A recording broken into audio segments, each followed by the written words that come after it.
January 2025. We will start with an invocation and the pledges of allegiance. Yep. Diane, please.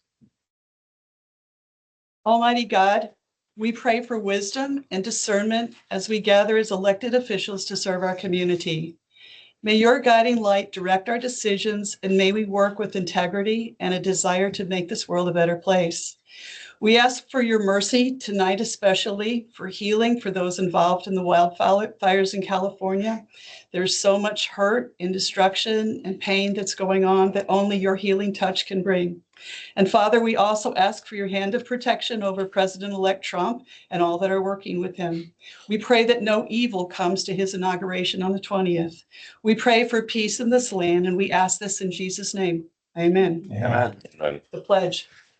I pledge allegiance to the flag of the United States of America and to the republic for which it stands, one nation, under God, indivisible, with liberty and justice for all. And the Texas flag. Honor the Texas flag. I pledge allegiance to thee, Texas, one state, under God, one and indivisible. Play ball. Okay, thank you very much for that. Okay, I think we have some members from the public who would like to speak. I'm going to go down the list as they were signed in. Joe Lasetta. We usually limit these to about 3 minutes, up to 3 minutes. So if you can do that, that'd be great. Thank you. Joe Lasetta, 30-year resident. Before I read my prepared remarks, I want to share an experience with you. I visited the Woodlands Water Agency website to contact one of the board members. And guess what I discovered? There's no contact. So as a minimum, as a resident and taxpayer, I encourage you to at least give everybody a WWA email to enable us to contact. Well, and to have it available on the website. On the website. Yes. Yeah. Yeah, because we do have an email. It's just to publish them. So. Yeah. And what I deduced from that is, well, I gave you the benefit of the doubt that it was an omission, but my deduction is you don't want us to contact you. And that probably isn't true, but a good way to overcome that perception is to include those. Now my prepared remarks start the Yes. 3-minute clock. I think I can do this. So I recently learned that during the November meeting, this board directed trustee Hugh Connett to vote for Brad Hope, Mud 7 president and trustee in anticipation of an upcoming Woodlands Water Agency Board of Trustees vote to appoint a rep to the Groundwater Reduction Plan Review Committee. I then learned that trustee Connett voted against this board selection and voted for Director Hauk's opponent during that December meeting. As a Hugh Connett supporter, avid supporter, I was shocked and decided to do my own due diligence to watch both the November Mud 47 and December Board of Trustees meeting videos, and I quickly realized that sadly, trustee Connett did break the trust of the Mud 47 board, and therefore the trust of we the people who elected each of you to represent us. I'm personally disappointed and feel betrayed, Hugh. It is reasonable for the Mud 47 board and the Mud 47 residents to expect their trustee to listen to their will and take their voices, in this case, to the Woodlands Water Agency Board of Trustees. When this board deliberates item 20 on the agenda, I recommend a vote to replace trustee Connett, considering his recent breach of trust. Thank you. Yeah. Next, we have Kathy Lasetta. Good evening, directors. My name is Kathy Lasetta, and our family has lived in the Woodlands since 1991. I'm also a precinct chair, and my husband and I lead a group at our church called Faith Votes, which encourages people to get involved in politics at the local level and beyond. So recently I learned that this board voted in November for trustee Connett to vote for Brad Hoke, Mud 7 president and trustee of the Woodlands Waterway Agency, to be a representative to the Groundwater Reduction Plan Review Committee at the upcoming Woodlands Water Agency Board of Trustees meeting. It was reported that at the trustee meeting, trustee Connett voted against this board selection and voted for Director Hauk's opponent. We live in representative democracy at all levels of our republic. The people we choose to represent us should vote for the people's values at all levels, right down to the local level. When our representatives fail to vote for the people's values, they may be replaced by representatives who will vote for the people's values. And we're all experiencing that at all levels in our country and our world right now. So we need to really focus locally. So at item 20 on your agenda, I request this board vote to vacate the trustee position and elect a replacement trustee. Thank you for your consideration. Thank you, Kathy. Third, I'm not sure who wants to make, Rowan Hofker. Want to make comments? Okay, I just want to make sure I'm reading this right. That's a no, I think. That's a no. Kathy Powell, same thing. Speak. You do? Okay, okay. I wasn't sure what 1 this. minute. Okay, I'm Kathy Powell, Florida. I live in Mud 47. Been in the Woodlands since most of you were born, before you were born. But I too heard what the first two speakers spoke of. But I'm going to take a softer approach and say I'm pretty new to all of this. So I'd like to recommend that there's an explanation as to why the vote was changed from what our elected representatives asked to be done. Is there any validity to what they recommend? And if so, tell me what it is. Thanks. thank you very much. John Taylor?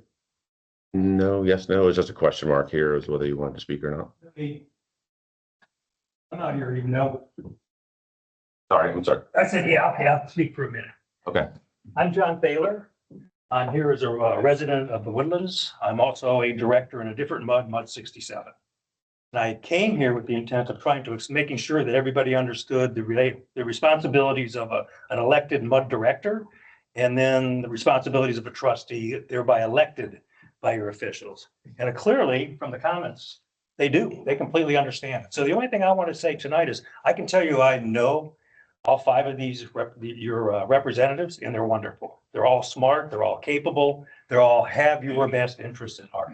So even though there's a hiccup or this is not a good thing, be assured that these are good people working for you. That said, when your elected officials vote 5-0 to have their representative, their trustee, exercise your will and their will, I would say that if that vote changed from that candidate, then somewhere in there we've lost some trust. And remember, the first thing about trustees is there is trust in a trustee. So if you've lost trust in a trustee, perhaps there needs to be a change. Thank you. John? Anyone else who's not on this list that I didn't call out? Okay, when we get to item 20, we'll have some more conversations. I would like to move item 20 to immediately after the consent agenda because I have a change to the consent agenda and it would be in the interest of time. I'll second.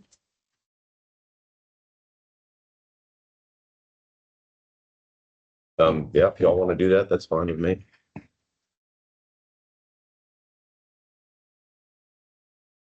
Your change in the consent agenda? Yeah, my change, I didn't get one. Oh, I have a copy here. Before we So, get that, can I get to item 4? okay, We're not quite at the consent agenda yet. sure. Any requests for adjustments for belief this month? Okay, all right, thank you. Okay, the consent agenda. I'll make a motion that we approve the consent agenda with the exception of the edit that Brad has handed out. I watched the meeting recording and that's exactly how he has it typed up here. I don't know. Did you guys get a copy of what Brad? Yeah. Okay, so with that change, I move that we approve the consent agenda. I've given a copy to our secretary over there, well, the Woodlands Water Secretary, Shelley. Shelley. So should I read the change? It changes on item 13 of the November meeting where it says Director Reel made a motion to nominate Brad Houck to the vacant position, seconded by Director Norton. I'm changing that to what actually happened where Director Reel made a motion to direct our trustee to vote for Brad Houck for the vacant position. It's basically the only change. Okay, do we have a second? Well, we don't think we need to approve that change. I think we're all in agreement with that. Okay, we have a second on approving the consent agenda. That we did. Any comments on the agenda? Anything there? There was a couple items in there that are kind of come up at this time of the year. I know last year we had the smart meter discussion, Right. application discussion.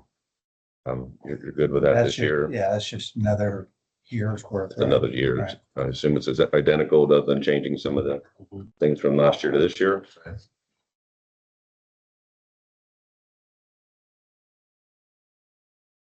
Okay, all in favor? Aye, Aye. okay, opposed? Okay, motion carries. Can I make a couple comments though? Yeah. Mhm.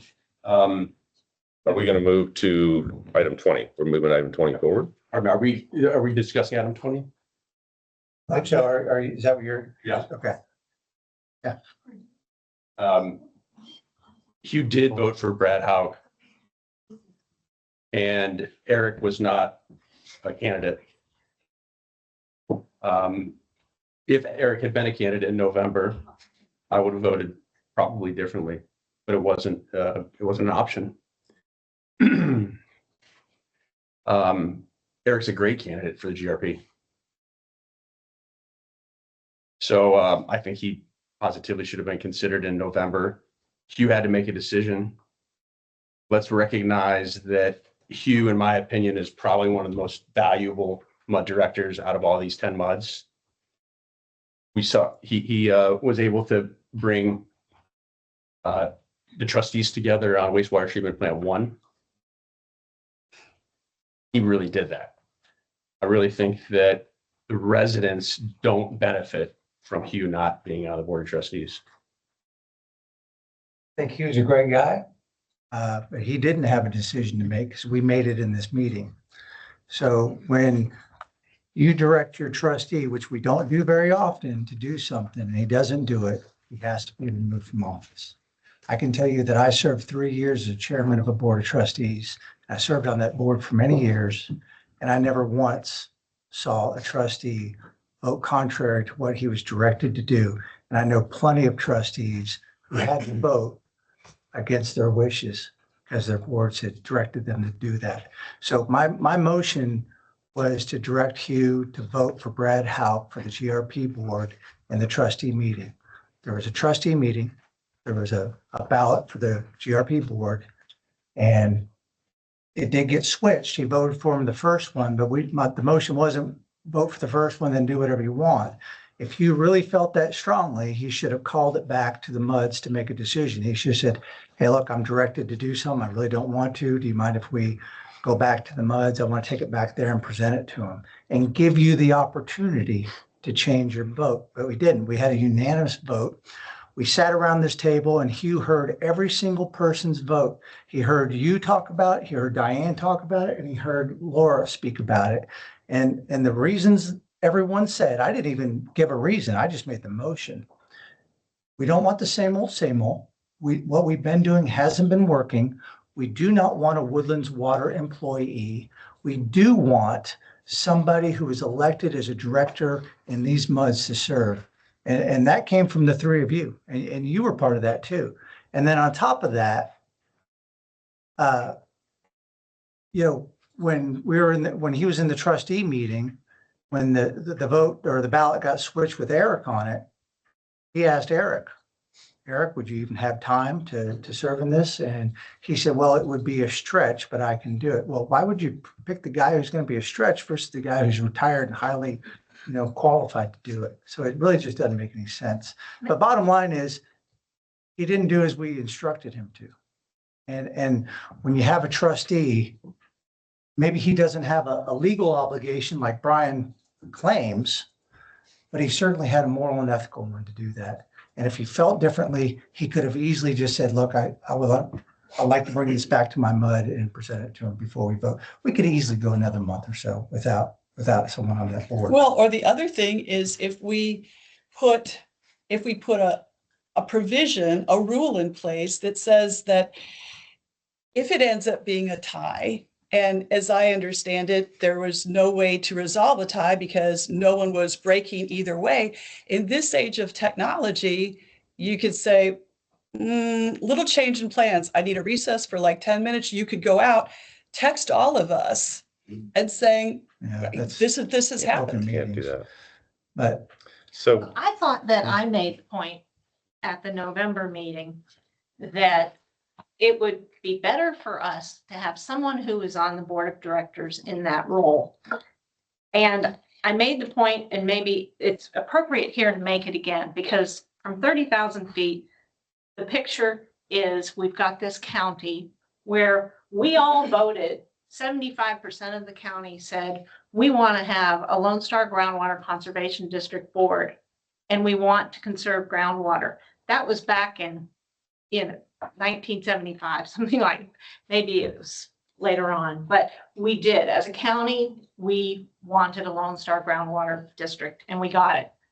And then it was a political movement that came from the Republican Party in Montgomery County that wiped that slate of Lone Star people clear. You know, Jim Stinson was on it, and so on. We had allies for the residents on that board. And then all of a sudden, a private water company, Quadvest, came in, and they cleared the board. They threw out the lawsuit that we had going. And now Montgomery County has no regulations against groundwater pumping. Why did that happen? Because the Republican Party was vulnerable to that kind of attack. But these folks that you heard from some of the people that spoke tonight are involved in the Republican Party, and their friends are now getting on to mud boards, and they're learning more about water.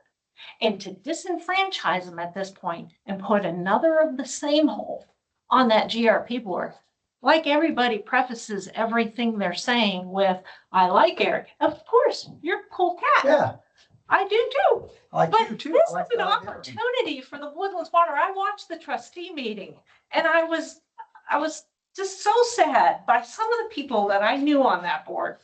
The guy sitting to your left, or not, you'll probably remember who it was, but I had them at my house.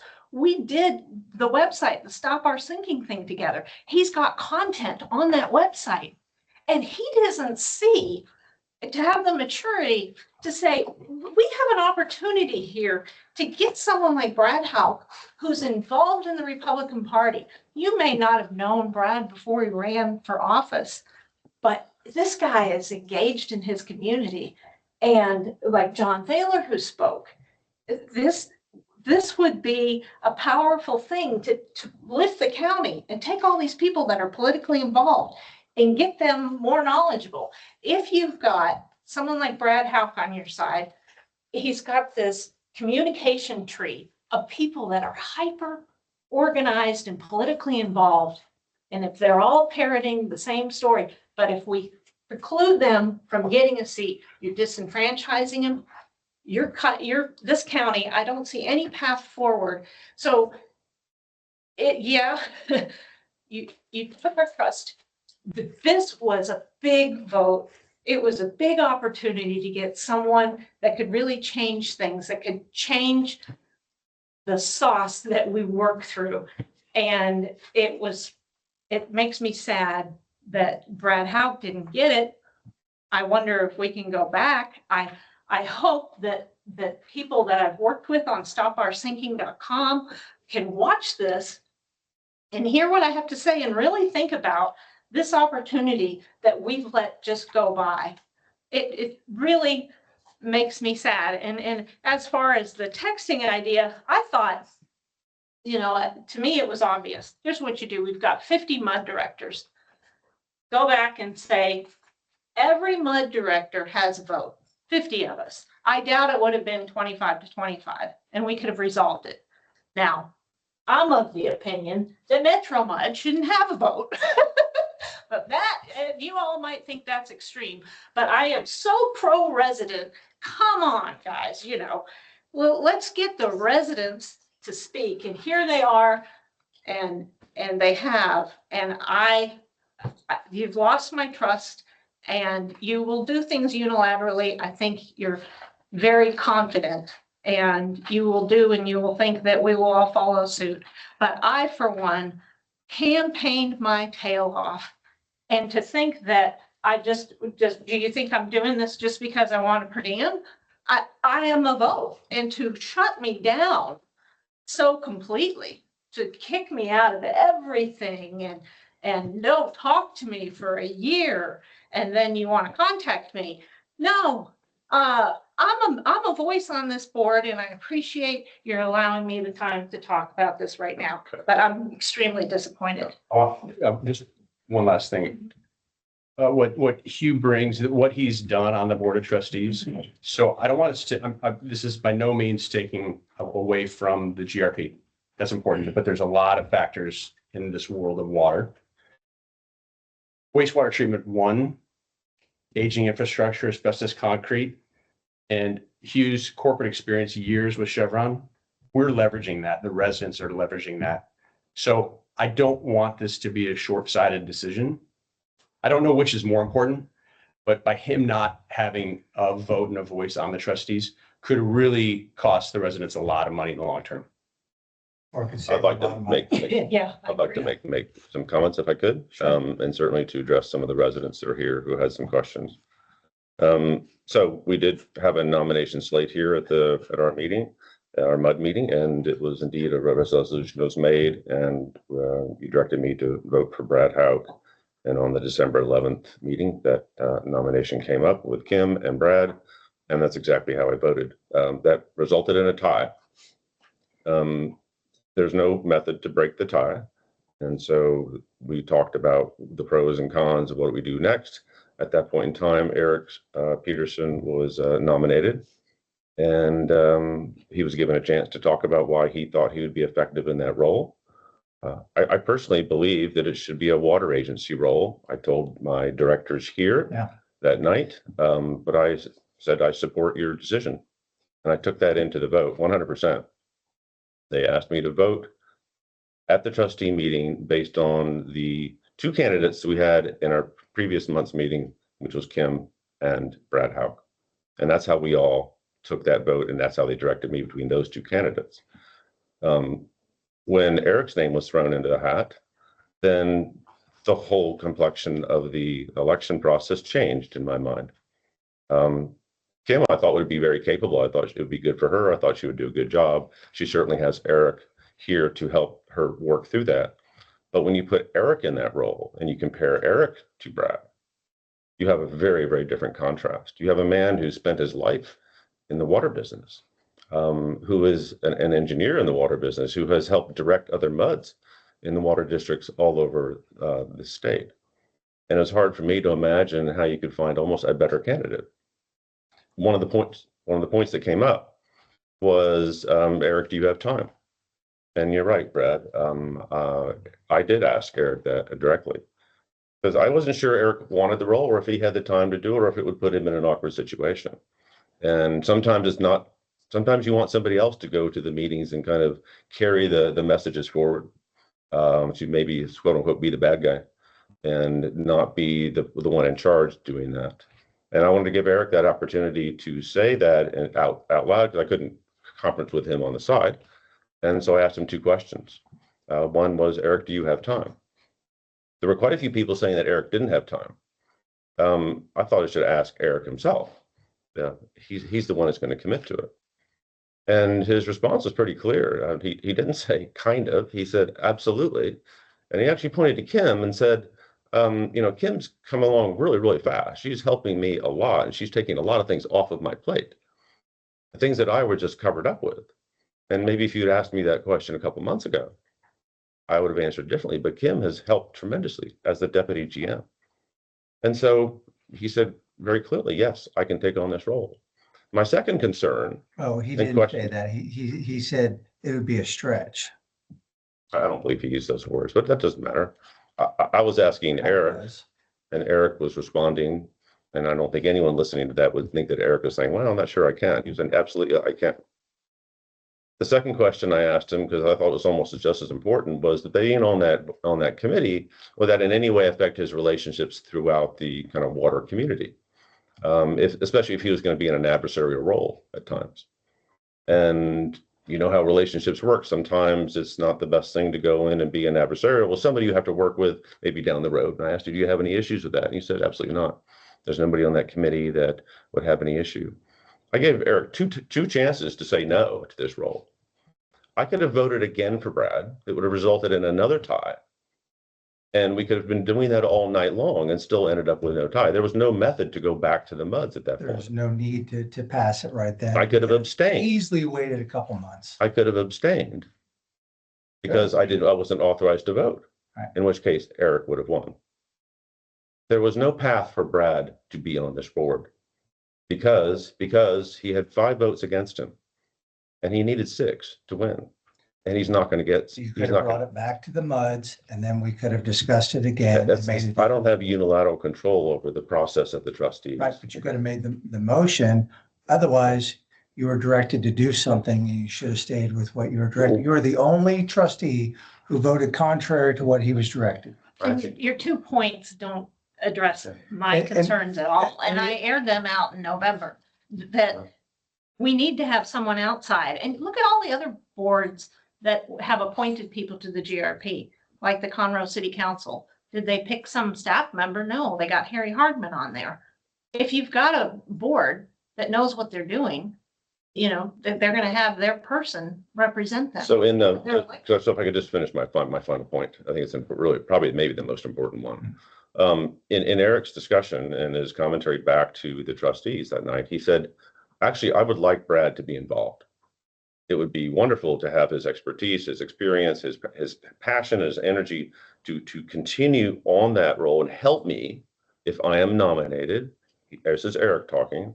I'm paraphrasing here. If I'm nominated to the GRP advisor board, I would like to have Eric's participation. And Eric, I believe he could hear the audio. He said, absolutely. I actually talked to Brad after that meeting, explained to him my logic, and asked him, would he commit to that? Because I thought it was really important. That actually is the only way that Brad Houck has any input to that board or anything related to GRP is if Eric or somebody from WWA is willing to offer him that role, because there's no way he did not have a path to there.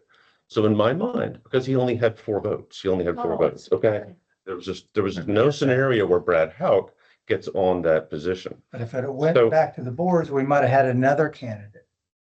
But that's not what played out. That was not where I was based. I mean, it would be a tie if every MUD director voted. Maybe our lawyers explain that.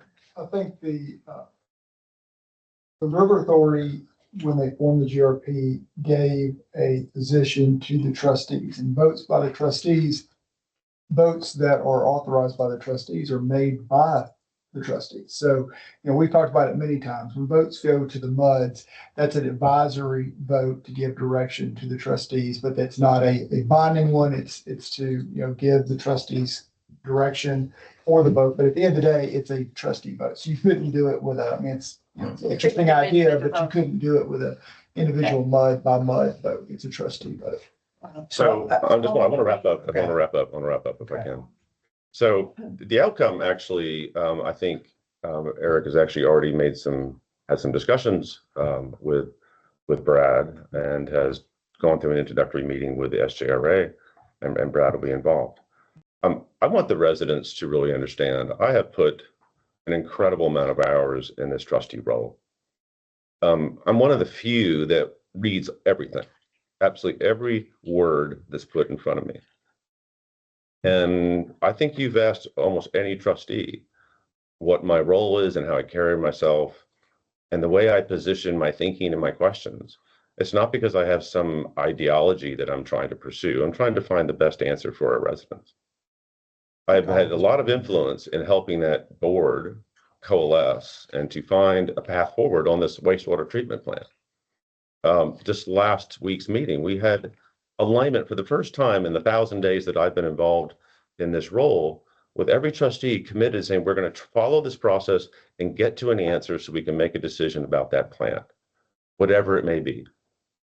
We have never had that position. I asked that question twice, one in the month before and one last month, so I could find out who is on board and can we move forward to have a plan of action. That just doesn't happen. It doesn't happen by me just occasionally showing up, not being well-versed and not being educated and not understanding the facts. I have had lots of experience in incredible roles with Chevron. I've run global organizations, billion-dollar organizations all over the world. And I'm happy to serve this. And I take it seriously. To question my ethics and morals is beyond the pale to me. And if anyone really knows me, you'd be really, really surprised to find a single person that would say that. If you have a problem with how I conduct myself here at this role, you know what I would ask? I would ask any one of you, why don't you pick up the phone and call and ask me why I did what I did? Why wouldn't you just want to reach out? I would ask all of you to do that. I just can't believe it wasn't done. Instead, we have a vote call because nobody. You didn't tell us that you voted Right. for Eric Peterson Yeah, well- after we all thought, we would have all assumed, as I did, Yeah. that That- Mud 47's vote went for Brad Howe. So I when was we had our, surprised. sorry, I didn't mean. That's all right, but I just wanted to say that Let's it just was. bring it to vote. Well, when we had our discussions around the table and everyone brought up their reasonings, you spoke last after the motion was made. And you spoke contrary to what everybody said, yet you still voted for Brad. And I remember thinking, that was very unusual. It's almost like you were supporting Kim. So when you went there with your own plan and you voted that way in the end. And basically you disregarded every one of our votes I didn't. here, and you disregarded the people who elected us. I did to not put do us here. that. Okay. I think we've heard it all. I voted for Brad. There was a different vote and I voted differently. So we could have a representation and Brad can actually participate. So let's get to the vote. Okay. I think we're making a big mistake. You not being on the board of trustees. So I guess we have a nomination process. Do we have any nominations for the trustee representative for Mud 47? Nominate Brad Real. I'll accept. Do we have any other nominations? I'll nominate myself. Do we have an open vote? No, any other nominations? Right, nominations are closed. I'll vote. Call vote. Laura, how do you vote? Brad. Brad, Me?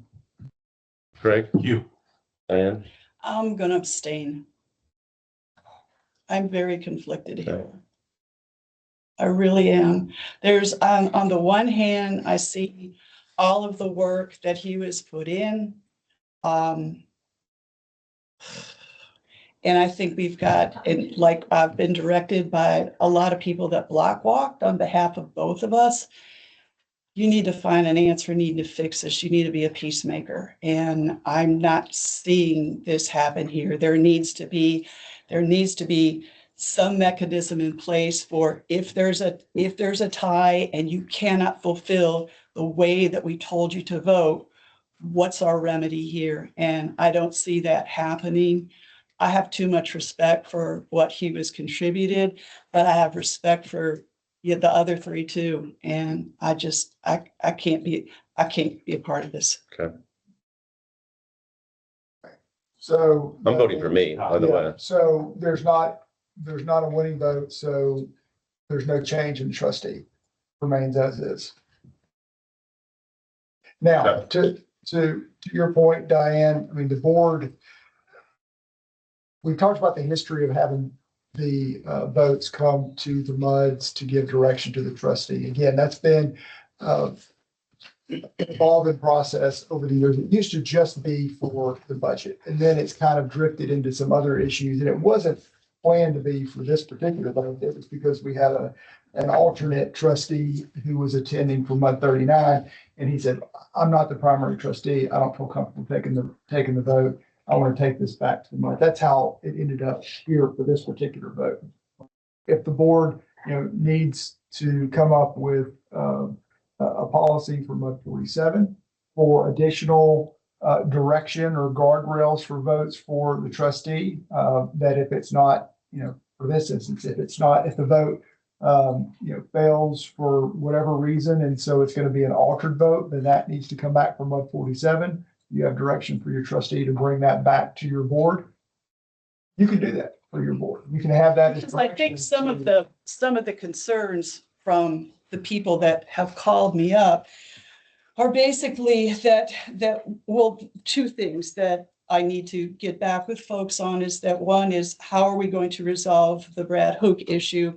because we were all passionate that he needs to be involved, and to say that he now will be continued to be involved in some sort of a Assistant. relationship, yes, with Eric, and he's comfortable with that, because I don't want to be accused of having gone against my word and stabbed somebody in the back, because I passionately looked at Brad and said, you know, I believe in what you're going to do. And I think that Brad is just, I know we disagree on this, but I think that having Brad in that position would have been stellar. It's just, I so much believe in alternative voices. So to be able to have this one solved to the point that he can work with Eric and that there are no hard feelings, that Brad can be able to come to some of these meetings and present some of the findings with some of the breadth of knowledge and experience that he has, I laud that.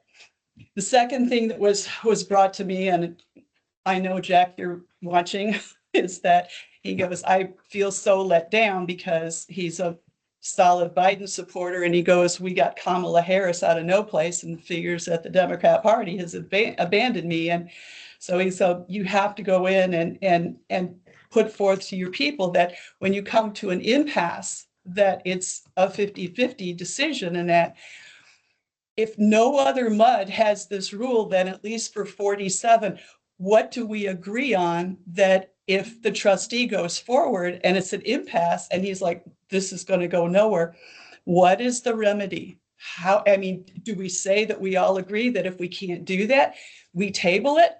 Because these particular MUD 47 citizens are very concerned that it might come up with something that's very expensive, like the wastewater treatment plant. Well, you know, I mean, we just can't say, oh, shucks, that wasn't going to go through, so we're going to do it anyway.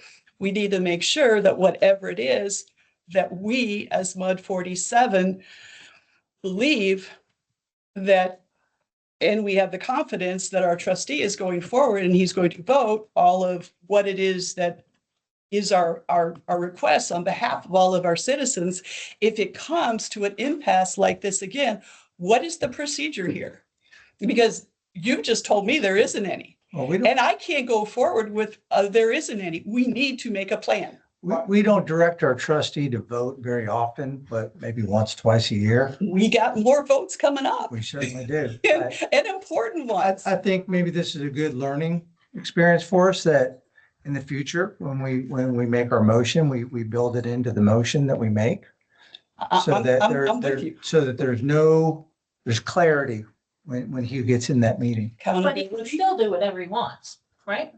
It's advisory, yes, but I think that the board can certainly develop protocols for future votes to deal with, you know, potential outcomes that are not considered at the time of the meeting. That if a particular vote fails to carry the day and the issue is still unresolved, then that issue is brought back to the trustees or to the MUD before there's a subsequent vote by the trustees. Because nothing is going to be so important. And if it is, it needs to be brought back here anyway. Right, and y'all got the prerogative to do that. Yes.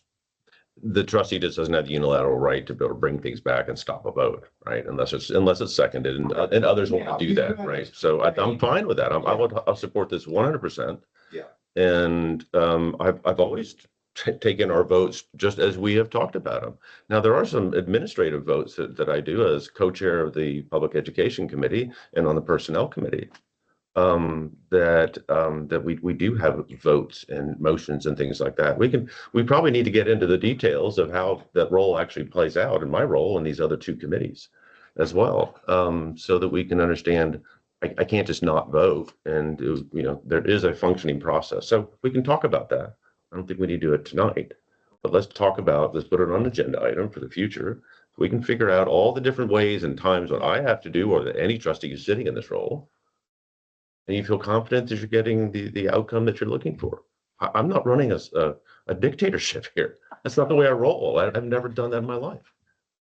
So I'll just, And I think it's just because we were so passionate about Brad. Yeah, well, Brad had no path to get on. the No, roll, I, you no, know? I get mean, that. He just had no path and I get that. I couldn't make that happen. no matter how But hard it- wildfires, oops, wrong word to use in light of California, kind of spread all over the neighborhood, and I'm inundated with calls of just, hey, I heard this is going on. I'm like, you know, you need to fix this. I'm like, I will fix it. Now we have a video for Yes. the residents to watch and. Oh, and I the know they're public watching understands live. more color Yes. as to how it all went down. All right, good discussion. Yeah. I think that puts us into the regular agenda, where we review and consider approval of the district's fiscal year draft audit report. I think item 15. Hello, I'm John Knox, and I'll start right by offering an apology because TSI ate the last 2 pages of your draft, or last year's information. We didn't get it updated in time. But I did leave with you what will be in the final report so that y'all can look at it and make sure it's properly done. This is an update of the current board here, Mud 47. That's what you're, At the 9:30, yeah. so you had last year's. and We had last year, then they're just left-hand, right-hand thing, they're just taking it up. And we recognized it this morning, so we'll get that fixed. Make sure. I apologize for that. Oh, excuse me. I thought I'd spend a little bit of time kind of talking about the format of the report. It's the same for every MUD in Texas, but it's good that the board members understand it and read it. We're going to ask for approval tonight, subject to any changes that y'all may have, that your attorney may have, the staff may have, that maybe we make. They're almost always insignificant. Of course, if they're not, we'll bring it back to y'all. We want to get it into the TCEQ in mid-February. So our goal is to give everybody a couple weeks to kind of digest the report. And then we'll finalize it, and then we'll get it to the attorney, and they'll file it with the TCEQ.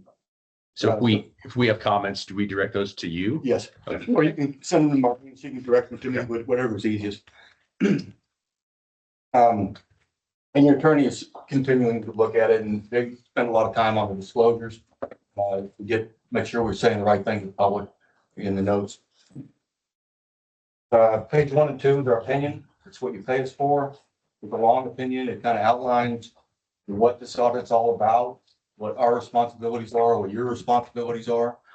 We also provide an audit communication letter that says that if we had any issues, disagreements with management, significant adjustments, things that concerned us, we had none. So everything's good there. Did we issue a rep letter? A management letter? Okay, we also issue a management letter, and it's, again, very mundane. Everybody's doing a good job in our opinion. Pages 3 through 8 is our management discussion and analysis. And this is what I always tell everybody, this is kind of a boilerplate information, but it's really the opportunity of the board to highlight what's going on. We can add and subtract whatever we want in here. This is the free flow kind of thing. And so we put what we think, the reader may want to hear, but certainly if there's anything y'all want to add, we're glad to add it. We'll figure out a place to put it in. 10, 11, 12, and 13, those are the financial statements. The first 3 columns are the same columns you see, or the same numbers you see throughout the year, the fund accounting. And then we adjusted to more of a business type of accounting. This has been going on for 20 years now, but so the first 3 columns are what you see month in and month out, and then we bring it to this new type of accounting that started in, I think, 2005. The notes to the financial statements, again, provide a lot of good information regarding contracts with Central River Authority, contracts with the WWA, annexation agreements, things that kind of back up the financials, kind of help everybody understand what's going on in the district. Page 34 is your budget to actual. This is required supplementary information. Part of all municipal reports. And then pages 36 to 47, excluding the fact that 46 and 47 are wrong. These are what they call Texas supplementary information. This is required by the TCEQ. We report in our opinion back in page 2 about the required supplementary information and the other supplementary information, and what we did and how and what we assigned to and so forth and so on. That's the report. And again, every MUD in the state of Texas, it's the same report. They all get sent to the TCEQ 135 days after year end. Yeah, year end. So, any questions? Yeah. I think I asked you at the trustee meeting, any observations? You look at obviously the financials, you also look at controls, processes and things like that. Yeah, he makes a good point. He comes from an environment of serious internal control and you're making sure everybody's doing what they're doing and lots of layers and so forth. And it's very difficult in this simple environment to get the layers that he's used to. And so it concerns him. And so we try and alleviate some of the concerns. And we don't have absolute assurance. We can't say that this is 100% materially right and so forth and so on. But when you consider the cost and the benefit of building those layers in this organization, it just doesn't make sense. And so we do the same procedures and we make the same considerations and same risk assessments that they do for Chevron, but we do it at a much smaller scale. And we don't have internal audit departments backing us up with certain information, Thankfully. Thankfully. But we do have our required steps and that are the same requirements for the WWA that are required for Chevron, quite frankly, other than their SEC. Yeah. But, so yes. Yeah, appreciate that. Yeah. So, there aren't any questions or exceptions. Can we go ahead and move to approve, subject to any other follow-up? Move to approve. Do we approve the audit? I'll second that. Second, okay. All in favor, say aye. Aye. Opposed, staying, okay. Motion passes. Thank you. Thank you. Appreciate it. Thanks. Okay, item 14 was where we grant exceptions for taxation for 2025 and the adoption of a resolution. So on page 35 to 37, you may recall last year when we had this discussion. And this is when I think we raised the senior exemption to 35,000, correct? Yeah. We were all in agreement with that. Are there any questions or comments? I have one, but I want others to just have an ability to ask any questions. I'm pleased we have a high exemption. Yeah, I kind of feel like we're at the highest. I think, if there's no public outcry to raise it even further, I would just stay where we're at. I guess one of my questions was, when we did that, obviously it changes kind of the revenue calculation of the MUD. Right. Is there any concern? Is there any shortfall concern? Is there any concerns with what we've done? Now we've had a year under our belt. A little bit lower. I mean, we have all these offsets. I mean, there's property values and there's all these things that are kind of moving, but just maybe the bottom line impact was totally manageable, did not really have an impact, a concern of an impact. Correct. Yeah. In fact, I think what ended up happening was that the decision to go forward with that increase, yes, it gave a benefit to over 65 and disabled. It theoretically increased the tax burden for everybody else.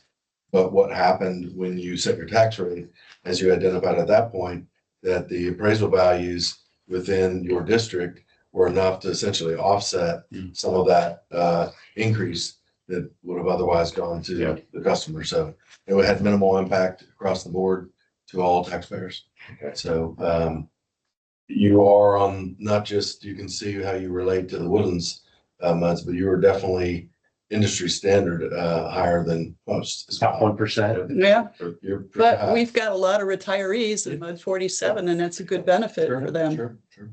Come live in Mud 47. Yes, yes. Okay, Okay, so do we have a resolution to adopt the same $35,000 exemption rate for 2025? The same tax exemption rate as last year. Okay, a second. second, all in Yep. favor? Aye. Opposed? None. Motion passes. Okay, the regular SJR Woodlands Division report. They're here. Chris what? They're not here. Skip that, go on. They got the sickness. I saw him. Well, that's We can true. go There's, on to the next one and come back if he shows up. I would, yeah, what I'd say is if you do have any comments on his report, I've asked others, send them to me and I'm happy to share, any comments you have with him. moving smartly forward. Oh, important mental item. Okay. Okay. Bear Branch, Panther Branch Research Nobody Forest here. Drive Drainage Improvement Project. Yeah, that, Would one of you Nope. all like to speak on Yeah. that? I was like, Go ahead. so we had a couple stakeholder meetings, last year. Out of the last one, there was a directive given to the engineer to run a couple different scenarios, that they all agreed on. And so that is, they've done that. I'll be presenting that to Mud 67 tomorrow. And then coming out of that, what I fully expect is to schedule a stakeholder meeting with everybody again after that to discuss the findings of that report. And then we'll see where we go from there, that one. So Okay. next, I would say probably the next few weeks, we'll probably send one of those meeting, whatever they're called, meeting genie things. After the AWBD midway. AWBD is 24th and 5th, so Yeah. if we can squeeze it in between. If not, we'll give a number of dates to choose from for all the stakeholders like we did before and try to pick the one that gets the most people in the room. Right. There's six stakeholders with, up to 2 reps each. So, and plus the consultants plus us. So it's a room of 15 to 20 people. We're trying to get as many people in the room as we can. I heard there might be, there's 2 options though. It sounds like. Yes. Have you seen them yet?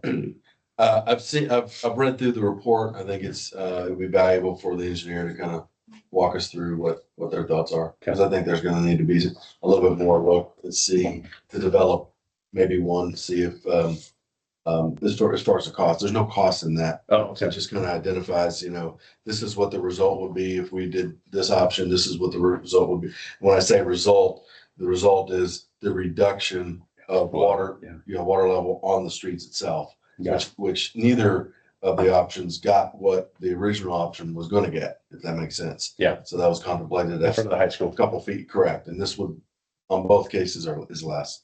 So there may be a decision, what I mean by less reduction, which means it's not better.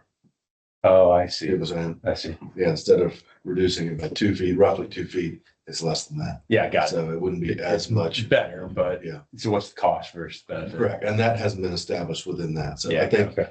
we want to hear from them, let them walk us through kind of what that is, and then see if we want them to develop, cost estimates to run one or both, or, against the previous one or both of them separately, whatever. And that's something that I think the trustees or the stakeholders are going to need to talk a little bit about in that meeting. Okay. So should be a good discussion. Okay. All right, thanks, Eric. The attorney's report? So the legislative session started today. The main thing of note today is they did decide on a speaker. Justin Burrows did defeat David Cook. The vote was 85 to 55. So we do have a speaker. wow. And so now they will, the speaker will be assigning committee chairships, and so they can start to, get the plumbing in place to be able to move bills through the session. So we'll be monitoring as usual, and we'll bring to y'all any bills that are of note that may need to have any sort of presence for hearings or whatnot. But just getting started. Was that a surprise at that margin? It's to me. Yeah. It's to Remember me. that. I thought Cook had a lot more support. Well, he had a majority of the support of the Republican House members, but all the House members get to vote. So it was 52 Republicans for Cook and 3 Democrats, and Burrows had 36 Republicans and 49 Democrats. There were 9 present, not voting. So. Wow. Oh, let's pray for the 89th session. That's all I have under the general attorney's report. Happy to answer questions if you have them. All right, if not, I do need to Yeah. cover item 18. Yep, you sure do. There's a memo in your packet there. The short version of it is that the districts in the Woodlands, the MUDs in the Woodlands receive only finished water from the River Authority. We don't separately treat water that's provided to us by the River Authority. So we don't have, we, the MUDs, don't have separate testing obligations or remediation obligations if the testing results in, shows elevated levels of PFAS. So that will all be the responsibility of the River Authority. So our recommendation for the Woodlands districts is to direct Eric to coordinate with the River Authority. I'm sure the River Authority has plenty of staff in place that's going to handle all the monitoring, but at least have Eric in the loop on the monitoring that they're going to do, and then be in the loop on any remediation that would need to be done if there were elevated levels. Do we have to pay for the testing? Ultimately, yes. I mean, because it's all included in the wholesale rates, correct? Now, Eric will tell you the limited amount of testing that's been done by some of the Woodlands districts for some, but not of all the PFAS chemicals, have not resulted in results that had elevated levels, which is a good thing. But, too early to tell if there's anything that would require. Well, plus the other thing is they're only testing for so many types of PFAS. Correct. And you got all of these other stuff out here too. Correct. Yeah.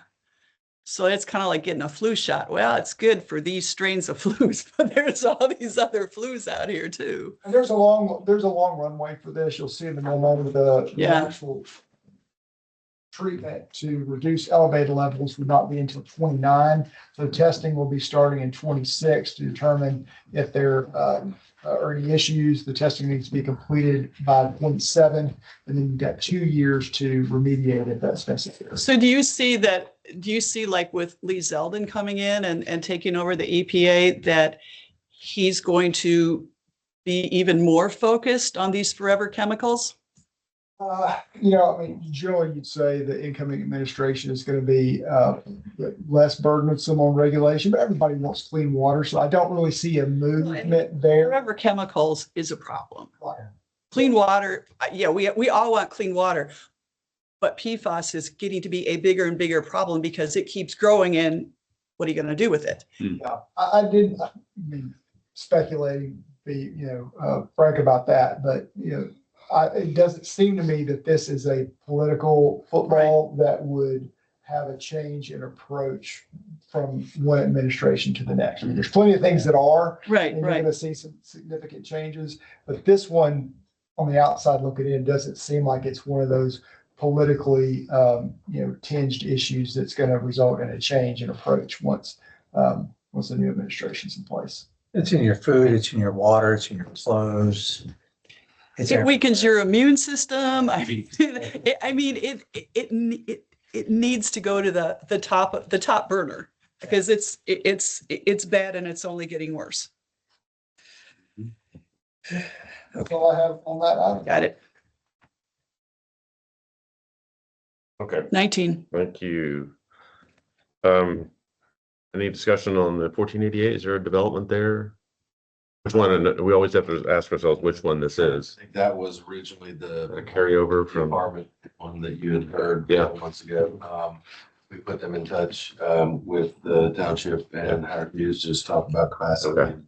I've not heard back. okay, all right, good. I will say, on the other one, it's not specifically what this was intended for, but if you're driving on 1488, you'll see some of the Howard Hughes one. work being done on the other one. On the sports complex. Well, Or the- that, but from what we care about is the actual utility, the water and sewer along the road. Gotcha, Yeah. yeah. Yeah, the private development may be going, I hadn't even seen it actually, but the utilities started on that. All right, we did item 20, 21, general manager's report. Okay. Eric, Yes, I did want to update you on a few things. We have started running the ditches, I'll call it. We have, Kim has done an amazing job working with our GIS consultant to develop and utilize a GIS app that allows us to, as we're running, as we're driving through the ditch, we are capturing all of the ditch assets. So our GIS database has our water system, has our sewer system, and has our storm. It has the ditches, but it doesn't have the ditch piping. So in a normal ditch, you're going to have two different kinds of piping, different reasons for the piping. One is backslope interceptor swells. So if you can imagine, you've got a ditch and it goes up to the top, then it's flat. And then sometimes on some ditches, there's a little V that runs parallel, and every few hundred yards, there is a tiny little concrete structure and a pipe. And that the intention is to catch any water coming from the property adjacent and or water falling on the top of the ditch that wouldn't be going over. What you don't want is a flood of water coming over the banks of the ditch, because that will erode the ditch away. So that's why you have interceptor swells. Well, that last section of pipe and the other type of pipe, which is the pipe that was coming off the streets. So you have street inlets capturing the water off the streets, goes into the underground system, and then it outfalls into these ditches as well. So those are called outfall pipes. So you got interceptor swell piping and outfall pipes. Both of those pipes, that last section of pipe that comes into these ditches is made out of CMP, called corrugated metal pipe. So you've seen it before if you walk ditches, that wavy metal pipe. Mm-hmm. Well, after 25 to 30 years, that rusts and disintegrates. When that does, it starts taking on dirt and we have cave-ins. And that would be on the banks, basically in the top. And so we're identifying those pipes, those assets. The app allows us to drop a pin on location, size, type of pipe. We can do a condition base, so we can say this is a 3, this is a level high, or point of interest. Maybe we need a watch list, or we got to do something now. So we're kind of ranking them as well, as well. And we can take a picture of its current condition, so we can track that going forward. So we're building that whole asset class right now. When we're all done, what we'll utilize that information for is to develop a capital improvement plan for the ditches themselves. We'll also utilize it to build a maintenance program going forward. We maintain the ditches by mowing them, herbicide, etc. But as far as going in, there may be certain ditches that have a tendency, because they're real flat and they don't have a lot of velocity coming through. Well, sometimes silt builds higher in ditches like that. So, they were all designed per standard, but some are steeper, some are flatter. And so each one in the 1,000 acres of ditches that we have are all kind of a little bit different. And so what we'll do is we'll build maintenance programs for, maybe we go into ditch X and we know every 5 years we really need to go out and clean it out, or ditch Y, we've got there's a lot of velocity and there's scouring. So we need to go in there on some regularity. So we'll build kind of that maintenance program going forward with the data that we're building. And then we'll build the capital improvement plan. But that one's going to be a little trickier just because, there's going to be certain assets that have to be addressed immediately. There's a cave in and we got to do something about it. Does mud X, Y, or Z even have the funds to do that? So in the budget last year, we did put 1 to 2 repairs for every district, because I knew that this was likely going to be an issue. We talked about it. And so that's in there to do a couple, but if you got 10, we're going to have to plan for that. So that'll all kind of come out. Ideally, what we're hoping for is that we have the asset class completed, the evaluation assessment done, and then we extract that data to CIP so that we can start talking about plans forward when we're talking about budget later this year. So that's the long Are story. these pretty low ticket items? Corrugated metal? So to give you, and you had some, I think we probably did more than a half dozen last year, or maybe even a dozen last year across different districts. And it depends. Some have slope paving, which means there's paving along the slope. Okay. Some have riprap, which means the boulders are beside it. Those have different cost implications. So when we go in and replace a CMP pipe, we're going to replace it with HDPE, so a black plastic pipe. And then we're going to put a slope paving right around the collar of that as it enters into the ditch. So that protects scouring and slumping into the ditch to cause further future problems. That's how we fix them. If we do it that way, if it's, let's just say an average one, because the other thing here too to consider is you go down to like 9X3. I know you don't know what that means, but 9X3 is a ditch that starts at the flyover right there at 45, right under Woodlands Parkway, and it goes to the branch. So what that means is it goes well past Sawdust and keeps going. It's miles, just the ditch. By the time you get down to the bottom end, when it ties into the branch, that ditch is probably 30, 40 feet deep. It's humongous. So imagine if there's a pipe that starts way up at the top and you can't tie it in the middle, right? Because then all that will scour underneath, or you'll have to build a bunch of slope paving. You don't want to do that. But what it does mean is you got to dig down, because you also can't make it this steep, right? It has to be at a reasonable slope. Otherwise, the velocity coming into the ditch is just going to blow the ditch out. So you have to dig real deep and run it at that normal slope. I know I'm getting into a lot of. No, it's good. It's good. But, Yeah. okay, It's an so expensive fix. long story short is that one is more expensive than the one that's only like 8 feet deep. Yeah, yeah. And we have some little ditches. We have some 4 or 5 feet deep ditches. That would be really small. The average I would say is, probably anywhere from 15,000 to 30,000 per. Yeah. I would say as a range. We had some numbers from, we use a contractor and they kind of look at it and say, okay, this is deeper. It's going to be a little bit more. And we kind of assess that as we go on the emergency ones that we do deal with. But yeah. But it's not going to have a real material effect on the budget. You just want to carve some money out for ongoing. If we have 100 of them, it will. It definitely will. The other thing that we're seeing, the good news is the ditches as a whole actually look really good as far as flowability. There's not obstructions or, there's some kind of, some minor siltation in places. That's pretty simple to carve out and get rid of or whatever. The other bigger item, and I think we're seeing it more on some of the older ditches like 9X3, the one I mentioned, is, when it was built 50 years ago, there were no trees to the property line. And just over the years, the trees have grown and then encroached and encroached. And so, if you got that back slope, they just continue to grow. And we're going to have to likely do a pretty significant clear out, some districts will, to get that back to because in some cases, we can't run on the top of the bank and on the flat part. There is no flat part. It's trees. So we got to dive off down into, and some of the slopes on some of the ditches are steep. Modern time right now is 4 to 1 average slope. But back in the day, it was 3 to 1. And way back in the day, it was definitely steeper, which just causes maintenance issues. Would our guys do any of the clearing, or would we just hire someone to do it? That's what we're going to look at. We're going to see, is there any economy of scale, depending on how much we end up having. I think the short answer is it looks to be big enough to me that we'll probably have to do a project to get it to a certain point, and then from there we can maintain it. We can have our maintainers, our mowers come up and keep it back once we get it back. You find any dumping?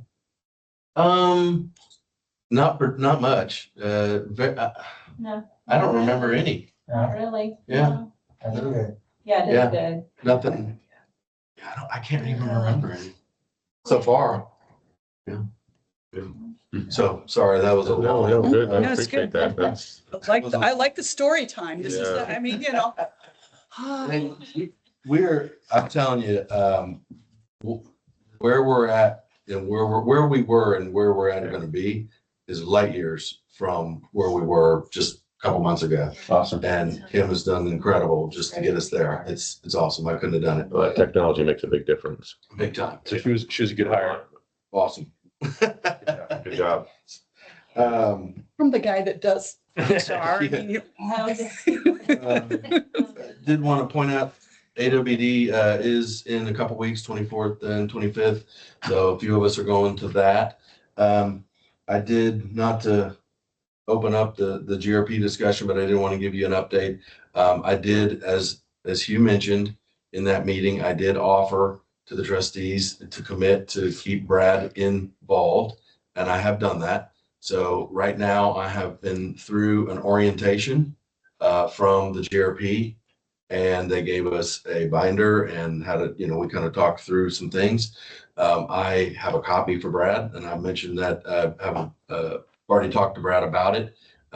Brad's dealing with some personal things that we're gonna, once he gets back he's gonna go out of town for a little bit. Once he gets back, we're gonna meet. Now we're gonna start digging through this stuff. So Very good. as I promised, that's what we're doing. And Yeah. then the other thing that I'm gonna do is likely probably put it within the general manager's report going forward, but basically give an update to the trustees, and then that will carry through from the trustee report to the MUD, so you can see what we're doing at the GRP level on the committee.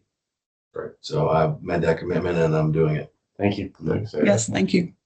The other thing was communications. John had to leave to go to another event. I wanted to note that we did have our first community work group meeting for Water Renewal of the Woodlands back in early December. That went very well. But one of the things that we identified was the need to identify alternates in case your lead cannot attend. And so Brad is your lead. And so I would ask to perhaps identify an alternate in case you cannot attend a meeting, just so you have representation going forward. We just didn't identify that early when we identified the leads. Lori, do you want? I'll be an alternate. Yeah. I'll do it. What? I'll do it. Well, I mean, if you want, I think Lord would be awesome. Okay, cool. All right. You got it. You want it? Yes, I Okay. would like that. Perfect. It'll be my first extracurricular thing besides the board, because it's a big thing for me. Good. I've been eliminated from everything, and this is a first. So I appreciate it. Yeah, it was kind of an awe. Like, as involved as I was before, I've been ostracized. And marketing. Stop our thinking. Yeah. Right. So last thing I had was to remind you that this is the time of year where we would start creating the annual report. John passed out last year's version. So we typically would like to get it out into the February bills, which go out at the end of February. And so we've got a month and a half to start working on it. So Well, I worked with John getting this thing out last year, and I'll work with him this year too. sure. Get the pictures and nice stories. Awesome. And Thank you. Wrap it around. We kind of Yeah, looked at it. and yeah, put it on yeah. and finalized it. right. Yep. So I'll have, That- so I'll be looking at, I'll put a draft together for the February meeting of just, and then we can change the stories but I think it's good because all the pictures and stuff, I mean, I end up walking into the ladies' locker room at the Woodlands Country Club, and and people will say, I love this little letter and stuff. And then other ones, I didn't get a letter. Mhm. So, hey, they all do I it. remember getting it last year. But I remember getting it last year. Yeah. yeah, so I think Yeah. Laura Yeah. knows what it is. I think you were still on. I don't know do you know what it is too? no, he read it. He got it in the mail last year. It's your opportunity to tell your constituents what you've Yeah. done, some of the good things that have gone on over the last year and so forth. So, And what's coming up. It was- Did you have a 35? and with that, No, but I'll put it on for next year. You want me to write a note? Yeah, you can write a note on there. So, We did have our emails on that, but he was right. It's not on. yeah, and Joe's got a point. We probably should on our website and that, put emails and I don't mind. I don't keep this on the refrigerator. Well, no, I used to live with water, but I'm fine with you guys putting that one on there.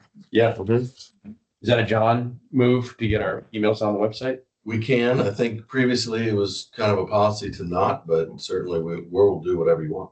Wasn't our decision. Was that for spam? Yeah, for just getting buried in cybersecurity. I'd like my phone number out there too. I would too. I mean, I've got not my work phone, but my personal phone you can put out there because I'm more than happy. But I like talking to people. Yeah. I think my Woodlands Water email only. Well, I guess by next time we can put a list together of what it is that we want put on Maybe or at the same nothing. time- Maybe at the same time we Yeah, finalize that. and then we kind can of give it to John roll and into that. saying, Mud 47, here's who wants their phone numbers and here's who wants an email address. And that way, if you need to get a hold of us, put it up there. You sure you want your number on the internet? I've got a phone that I don't really care. I've got a Oh. number that I don't really care. And it can't be my work number, but I've got another number that, or, Can you give me another number? yeah. With the Texas GOP. I don't want to that number. He's been texting me all, Who's that? some guy named Jack with the Texas GOP has been texting me like crazy. And He's been it's busy. even on. You know, other people have said that Mud 46 has some awesome stuff on their branch of the website. So we may want to look at what they're doing and copycat it. We will not be overdone. Oh, whether it's an exemption or. Tax exemptions, we will be. Well, exactly. I mean, if they start raising theirs, we're gonna think about 40,000. Just saying, Oh. we can raise ours. Okay. Maybe. All right, Yeah. so we're gonna talk about that when we finalize Yeah. that. We'll Yeah. roll that up. Okay, thank you. Trustee report. That'd be you. So I'm glad to kick it off. So I thought there were two pretty important parts of that discussion. And one that's actually buried, I'll get to that first, which is kind of buried in the SJRA document, which was a report out on the asbestos pipe analysis that's being done. It's included in your documentation in your meeting packet. It's an okay report out. It didn't really ring my bell. It was given to us and we kind of moved on. So I didn't even read it till kind of a couple of days later. And it's also here for you all to look at.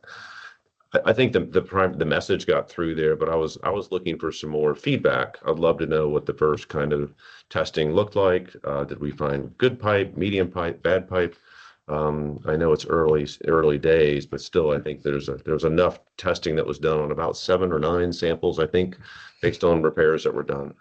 And they're going to roll into phase 2, and they put out there a map of where they're going to do more destructive testing and when they're going to do. They've kind of landed on an acoustic measuring system, which I thought was good, and they're going to use that on a pretty broad basis.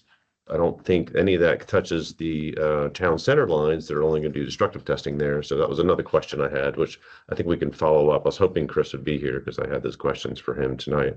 Good thing is that it's moving forward. Eric, I don't know if you have any feedback or perspective on it. I was just looking for a little bit more insight, not just a report out to say phase 1's done. Now we're going to phase 2. That didn't really do a lot for me personally. When I saw it, I was surprised that they even put something out. I think SJ pushed them to put something out to give an update. It would be uncommon in the water world to even push out a intermediate report. It's just not normal without having all the final conclusions that they would have made. Yeah. So I'm happy that they gave us something to just give us an update on what they've been doing and what they're doing next. I think that was valuable. But I've had the same question. Why have they given us some conclusions? Something. They wouldn't do that normally in normal analysis like this. So I wasn't Okay. expecting that All at right. all. All right. I guess I'm just It would be impatient. inconclusive conclusions based on not all the facts Yeah. at that point, because they don't have all the information yet. Yeah. So So it was just it a, didn't hey, surprise me. we're Yeah, working on it. here's what we've done, here's what we're finding so far, and here's what we're about to do. Yeah. They're still on track, my understanding is, so I feel confident we're, obviously gonna get there. What is Harper's Landing? Is it behind the Costco? They're digging up a portion, and that was going to be some of the earliest testing. Is that? Am I dreaming that up? I think that's right. I think there's some old AC pipe in there. Look at this map again. Well, I was just curious. 'Cause Page that, 58 is over. Yeah. I don't have to memorize what they provided. But as I recall, they were gonna do some work. Yeah. I just remember that was where we could get some early pipe that was already going to be dug up. Mm. Yeah, they're in there. doing 6. The acoustic testing. And that's, phase 1. Okay. Mhm. Probably I think the meat of the discussion was when Carollo brought back their second round of sharing on their kind of, I'll call that their phase 1. of their analysis of the wastewater treatment plant. And I think it's out there on the website. Is it on our MUD site yet or not? I know I got a copy of it as trustee, but is that whole report out there? Yeah. The one that they shared? This one. This one, do you all have that? Yeah, Do you all get that? Okay, I got it electronically, so good. Yeah. It's on the Google Drive and we made copies of it, right? Okay, I don't know if you had a chance to see it before now, That's again. for tonight, but Yeah. the long and short of it was that I think all of us came away after the discussion, looking at the pictures, having the discussion, the field engineer who actually did that work, share with her what she did, how she did it, what the things they were able to look at, what things they weren't able to look at. Everything was full. They didn't stop at anything, so you can't really see below the water line of anything. And we kind of asked, what was your, kind of perceptive of this asset based on all the different pieces of it, and what are they going to propose doing forward? I think to a trustee, everyone felt that we got a whole new level of information. And we also then approved another $200,000 to be spent on the next phase, which is more destructive testing as well as some analysis. And I think that was really, really important that we got there. The idea that we can take a deeper analysis on this, do some petrography on all the concrete and do some of those things, we will get hard concrete facts and data back. So they created a matrix in there with the things that they're going to do, non-destructive testing, what they're going to do destructive testing. And one of the questions was, well, when we get all that back, if we spend this next $200,000, I asked the Corlo lead, well, what kind of a data set do you think we'll have to be able to effectively kind of judge the state of this plant? Is it about to completely fail? Are there pieces of it that can be saved? Is it really not that bad and we can just kind of repair and replace or do whatever? So will we have conclusive evidence and enough data to kind of feel confident in that? She said 100%. I asked the trustees, and I mentioned this a little earlier, do we have a commitment to action to actually use this information and trust it in our decision making? Because we've had some questions about whether that engineering firm or this engineering firm was really going to give us the information, whether they were conflicted or if they had a role or relationship that perhaps could make the outcome a little bit differently. I was really pleased that last time it was kind of half and half. Some said yes, some said no. That was before we had the report out and before we had authorized the second round of funding. We had 100% around the table saying, yeah, this is really good. David Smith sat right there. And he said, I really like what I've seen. I think this is really good study. I'm looking forward to the next round of information that we get. I thought that was a really good moment in time. As I said, that was the first time in 3 years I've seen that group kind of going in a single direction. We all committed kind of to each other to use this data that we're going to spend another $200,000 on. So I was actually thrilled coming out of that to have everyone kind of get on that same path and to agree, whatever the answer is. And that was kind of the way it was. I'm not saying that we don't know what the answer is. There's 4 alternatives. But we're all going to commit to using that information, just like we're going to commit to use the paired analysis that we did the other day, the other month.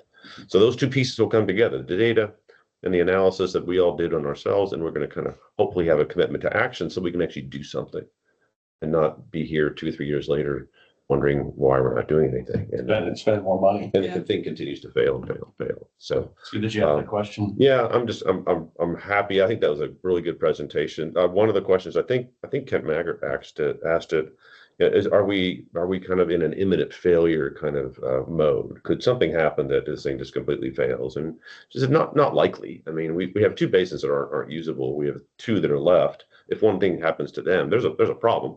But she didn't say, oh, it's about to. But I think we'll have more information as you do destructive testing on the walls and structure. This is all about the structural stuff. Mechanical and electrical, we expect a shorter lifetime on those. These are the things that are big and heavy and expensive that we're gonna pay for in the big ticket items. So that'll be a very good piece of information I think we all can benefit from. I think that's the bulk of it. I'm looking back through my notes, and the other thing we did talk about was maybe it's in the Public Education Committee. Do you want me just to roll into that? So the committee ran that committee right before the meeting.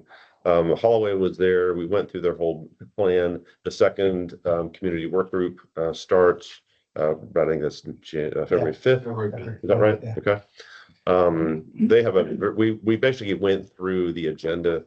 What we're trying to do, and you'll see this, but I don't know if you got the pre-read yet. We've asked it you. They send you information beforehand, so you go in there with information in your hands, not just seeing it for the first time. They want to get feedback. They want to see as the information helped you at the presentation to kind of advance your thinking. That's some information that we'd like to know. But it was also important that we kind of have that group understand exactly how we pay for things. So you can pay it through your R&R, through your rates, and you can pay it through your taxes.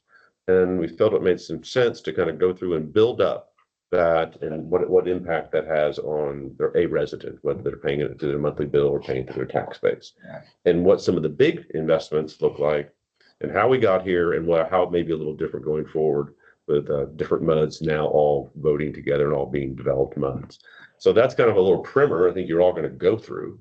And it's going to help everyone kind of get to the same page of knowledge of how the finances work around a MUD, especially when you have 10 MUDs all together around a facility that everyone shares in. Not like just our pipes and our things that we disapprove, everyone shares around this. And that's kind of the model that George Mitchell set up, right, on this. So that's going to be good. It's going to be interesting to see the feedback. And I think everyone's going to learn a lot. And then we start getting into, I think then you have a group that can really start driving help with decision making and get out into the community and really be another voice as if they were sitting here with us or one of us out there. So we're just kind of extending and extrapolating our own messaging through that group, and it'll just keep going on, and we'll start communicating heavily. I missed anything? No, I think you nailed it. Yeah. Okay. Was everything. That was it. That's what I had on my list of things that we did. Any questions or? Some more to come on that. Okay. We need to recess, right? Okay, that's good. That means we don't need to reconvene. Any more comments from the public? Thank you all for hanging with us tonight. Appreciate that. Thank you so much. Appreciate it very much. You didn't think it would be this fun, did you? And then items for placement on the future agenda. I wrote down here trustee voting policy, if we want to call it that. Yep. Happy to put that on there and start. And then the building annual that. report and the email and or phone numbers with John. Just Okay. put that on so we Okay. can think about that, what you want to put up there, and we'll Okay. give it to him and we put it on the website. People need to call us. Okay. Call us. They call me already. Perfect. All right, that is it. I call this meeting adjourned. Thank you. Amen.